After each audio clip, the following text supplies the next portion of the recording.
श्रीमद्भागवते महापुराणे चतुर्थस्कन्धे अथ एकविंशोऽध्यायः। मैत्रेय उवाच मौक्तिकैकुसुमस्रग्भिः दुकूलैः स्वर्णतोरणैः महासुरभिर्धूपैः मण्डितं तत्र तत्र वै चन्दना गुरुतो यात्र रत्या चत्वरमार्गवत् पुष्पाक्षतफलैस्तोग्मैः लाजैरर्चिर्विरर्चितम् सवृन्दै कदलीस्तम्भैः पूगपोतैः परिष्कृतम् तरुपल्लवमालाभिः सर्वतः समलङ्कृतम् प्रजास्तं दीपबलिभिः सम्भृताशेषमङ्गलैः अभियोर्मृष्टकन्याश्च मृष्टकुण्डलमण्डिताः शङ्खदुन्दुभिघोषेण ब्रह्मघोषेण च रुद्विजाम् विवेश भवनम् वीरः स्तूयमानो गतस्मयः पूजितः पूजयामास तत्र तत्र महायशाः पौरान् जानपदां स्तांस्तान् प्रीतः प्रियवरः प्रदः स एव मादीनि अनवद्य चेष्टितः कर्माणि भूयांसि महान् महत्तमः कुर्वन् शशासावणिमण्डलं यशः स्फीतं निधायारुरुहे परम् पदम् सूत उवाच तदादिराजस्य यशो विजृम्भितं गुणैरशेषैर्गुणवत्सभाजितं क्षत्ता महाभागवतः सदस्पते कौशारविं प्राह गृणन्तमर्चयन् विदुर उवाच सोऽभिषिक्तः पृतुर्विप्रैः लब्धाशेषसुरार्हणः बिभ्रत्स वैष्णवं तेजः बाह्वोर्याभ्यां दुदोहगाम् कोण्वस्य कीर्तिं न शृणोत्यभिज्ञो यद्विक्रमोच्छिष्टमशेषभूपाः लोकासपाला उपजीवन्ति कामम् अद्यापि तन्मे वद कर्म शुद्धम् मैत्रेय उवाच गङ्गा यमुनयोर्नद्योः अन्तरा क्षेत्रमावसन् आरब्धानेव बुभुजे भोगान् पुण्यजिहासया सर्वत्रास्खलितादेशः सप्तद्वीपैकदण्डदृक् अन्यत्र ब्राह्मणः कुलात् अन्यत्राच्युतगोत्रत एकदासीन् महासत्र दीक्षा तत्र दिवौकसां समाजो ब्रह्मर्षीणां च राजर्षीणां च सत्तम तस्मिन् अर्हत्सु सर्वेषु स्वच्छितेषु यथार्हतः उत्थितः सदसो मध्ये तारानामुडुराडिव प्रांशुः पीनायतभुजः गौरः कञ्जारुणेक्षणः सुनासः सुमुखः सौम्यः पीनांस सुद्विजस्मितः व्यूढवक्षा बृहच्छ्रोणि वलिवल्गुदलोदरः आवर्तनाभिरोजस्वी काञ्चनोरुदग्रपात्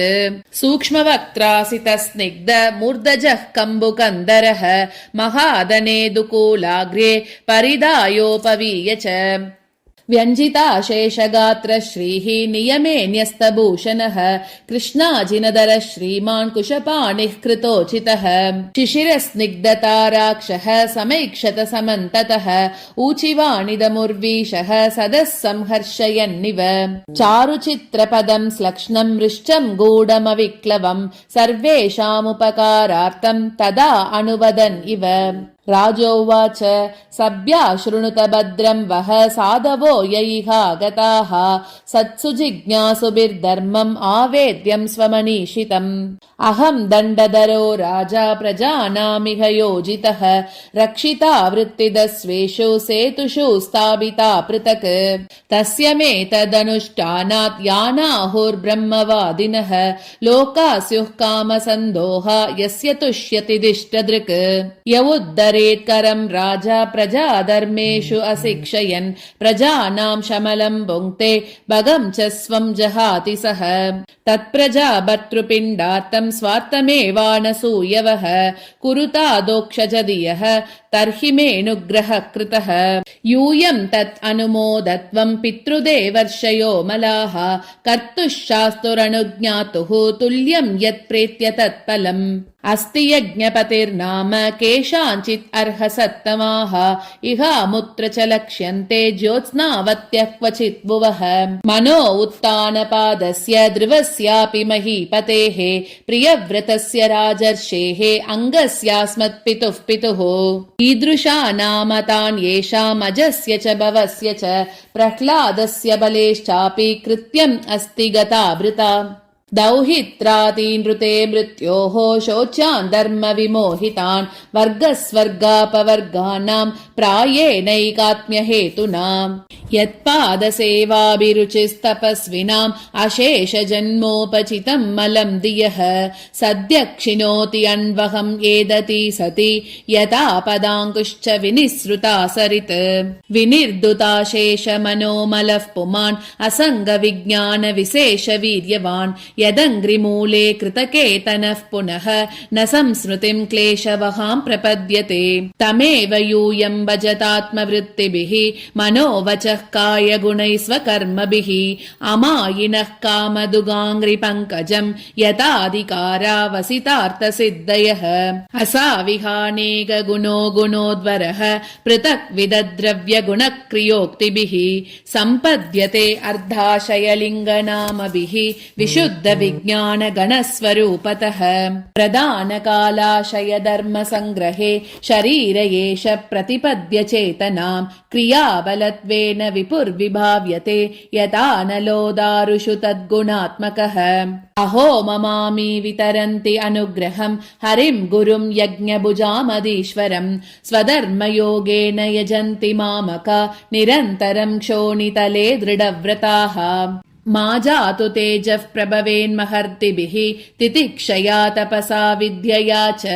देदीप्यमाने जितदेवतानाम् कुले स्वयं राजकुलाद्विजानाम् ब्रह्मण्यदेवः पुरुषः पुरातनो नित्यम् हरिर्यच्चरणाभिवन्दनात्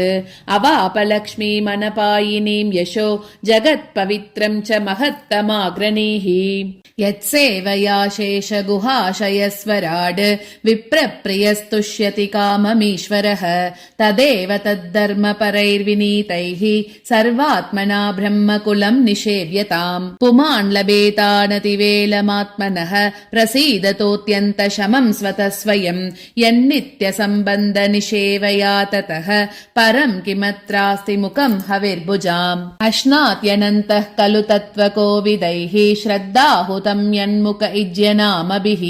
न वै तथा चेतनया बहिष्कृते हुताशने पारमहंस्य पर्यगुः यद्ब्रह्म नित्यम् विरजम् सनातनम् श्रद्धा तपो मङ्गलमौन संयमैः समाधिना बिभ्रतिहार्ददृश्चये यत्रेदमादर्श इवावभासते येषामहम् पादसरोजरेणुम् आर्यावहेयादि किरीटमायुः यम् नित्यदा बिभ्रत आशु पापम् नश्यत्यमुम् सर्वगुणा भजन्ति गुणायनम् शीलदनम् कृतज्ञम् वृद्धाश्रयम् संवृणतेनु सम्पदः प्रसीदताम् ब्रह्मकुलम् गवाम् च जनार्दनः सानुचरश्च मह्यम् मैत्रेय उवाच इति ब्रुवाणम् नृपतिम् पितृदेवद्विजातयः तुष्टुवुर्हृष्टमनसः साधुवादेन साधवः पुत्रेण जयते लोकान् इति सत्यवती श्रुतिः ब्रह्मदण्डहतः पापः यद्वेनोत्यतरत्तमः हिरण्यकशिपुश्चापि भगवन्निन्दयातमः विविक्षुरत्यगात्सूनोः प्रह्लादस्य अनुभावतः वीरवर्यपितः पृथ्व्या समासञ्जीव शाश्वतीः यस्ये दृश्यच्युते भक्तिः सर्वलोकैकभर्तरी अहो वयम् हि अद्य पवित्रकीर्ते त्वयैव नाथेन मुकुन्दनाथाः य उत्तमश्लोकतमस्य विष्णोः ब्रह्मण्यदेवस्य कथाम् व्यनक्ति